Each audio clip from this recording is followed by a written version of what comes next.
Okay, let's just dive right into this explainer. Today, we're looking at ideology in stone. We're going to uncover how the 20th century's most notorious regimes use city planning and architecture not just to, build structures, but to literally weaponize physical space to bend reality itself. Our story kicks off with a pretty fascinating piece of propaganda. It perfectly captures how totalitarian leaders viewed themselves.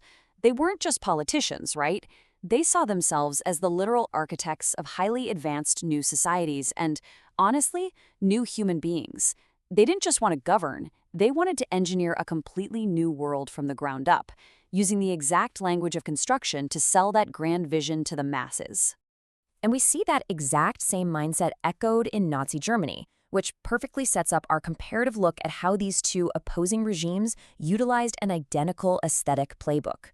When asked why he didn't pursue his early artistic ambitions, Hitler responded that he decided instead to become the architect of the Third Reich. Both he and Stalin fundamentally viewed absolute power as the ultimate architectural project. Section 1. Purging the Avant-Garde. The War on Modernism. So, to build these new worlds, both regimes first had to completely destroy the old. The Nazis and the Soviets absolutely hated modern flat-roofed architecture. They viewed it as this alien capitalist byproduct that replaced a unified national spirit with standard soulless little boxes. And it's wild. Within a year of each other, they completely dismantled the leading modernist schools of their time. Germany abolished the famous Bauhaus in 1933, and the Soviet Union dismantled Vkutein in 1932. They basically replaced independent thought overnight with strictly state-controlled architectural unions. Section 2, the dictator as architect, centralizing design and control. Now, this centralized design meant absolute, unquestioned control. No significant structure was going up without the dictator's personal approval, and sometimes his literal penciled corrections. Get this, the legendary story of the Hotel Moskva perfectly captures this environment of pure fear. Architect Alexei Shtusev allegedly submitted a blueprint with a split design, showing two different facade options on a single page. Well, the story goes that Stalin signed his approval right smack in the middle. The builders were so terrified of crossing him or even just asking for clarification that they went ahead and constructed two entirely different wings on the exact same building, just to ensure they followed his signature to the letter. I mean, it's a staggering monument to absolute fear. Section 3. The Hierarchy of Space. Rebuilding the Capital City. Beyond just individual buildings, these regimes sought to meticulously restructure entire cities around massive ideological epicenters. They wanted the very layout of the city to dictate the social hierarchy of space. They didn't just want a pretty skyline. They needed the streets to reflect exactly who was in charge. Hitler's impromptu redesign of Augsburg is a perfect example of this megalomania. While just looking at a map over coffee, he casually decided to tear down the historic Old Town to make way for a grand 50-meter-wide boulevard. But the most revealing detail, he arbitrarily added 20 meters to a planned tower, just to guarantee the new party headquarters would physically tower over the city's historic medieval cathedrals. The party literally had to dwarf the church. No exceptions. Section 4. The Rivalry of Scale. The biggest structures in human history. Now, this obsession with absolute dominance led to a fierce, ego-driven rivalry. It was a literal architectural arms race between Berlin and Moscow to construct the largest buildings in human history. The scale is, well, it's just hard to wrap your head around. Stalin was planning a massive, stepped tower topped with a giant statue to house Soviet power. Hitler countered with a domed assembly hall, the House of the People, so unbelievably massive it could hold up to 800,000 people. To put that into perspective, Hitler's dome was planned to be 7 times larger than St. Peter's Basilica in Rome. Let's look a bit closer at that height, 415 meters. That was the towering height of Stalin's planned Palace of Soviets. He specifically designed it to be taller than the recently constructed Empire State Building in New York. The plan included a 100-meter statue of Lenin on the very top. It would have been so high up that his head would literally vanish into the clouds on overcast days. Just imagine seeing that. In response to those colossal Soviet plans, Hitler designed an imposing 110-meter-high triumphal arch for Berlin. The plan was to engrave the names of 1.8 million fallen soldiers on it. But here's the thing. The sheer number of names and that massive scale weren't actually calculated for solemn remembrance.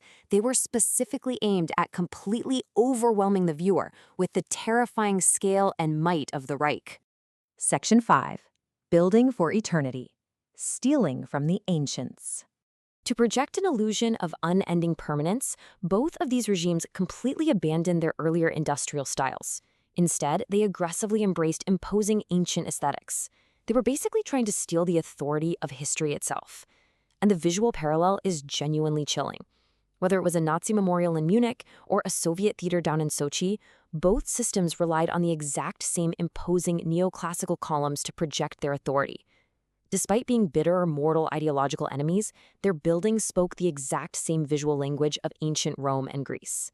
Hitler's chief architect, Albert Speer, took this obsession so far that he actually developed the theory of ruin value.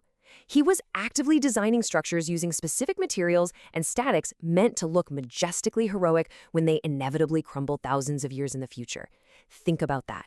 They were literally planning their own ancient ruins to ensure their legacy outlasted their actual living empires.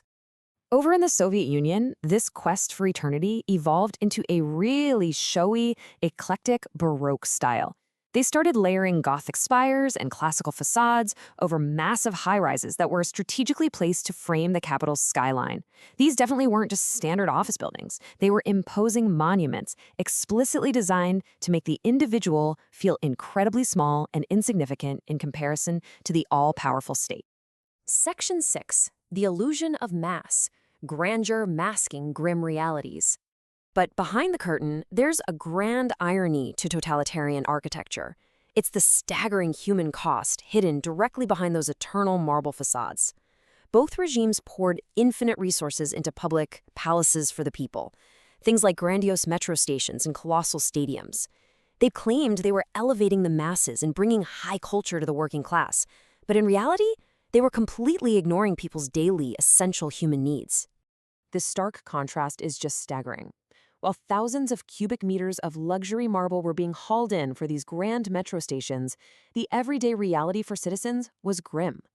The average urban Soviet citizen was crammed into a communal flat, sharing a single kitchen and bathroom with dozens of people, with barely 4 square meters of living space per person. 4 square meters! That grand architecture was, at its core, a massive, beautiful lie. These magnificent buildings were literal facades. They constantly sacrificed functional living space for external turrets and spires. The external finishes alone could eat up 30% of the total construction budget. And honestly, the most absurd part? The core construction behind the marble was often so incredibly shoddy that protective metal gratings had to be installed on the first floors. Why? Just to stop the heavy decorative ceramic tiles from falling off the buildings and crushing the pedestrians walking below. You can't make this stuff up. It was a system that always prioritized the appearance of perfection over the safety and comfort of its actual citizens. It really makes you think about the incredible power of physical space, doesn't it? As we reflect on Speer's ruin value and the unrealized megalomania of these fallen regimes, it leaves us with a pretty haunting question to ponder. What will the ruins of our own modern architecture communicate about our society to the generations looking back at us 1,000 years from now? Thanks for diving into this explainer with me. I really hope it changes the way you look at the buildings around you.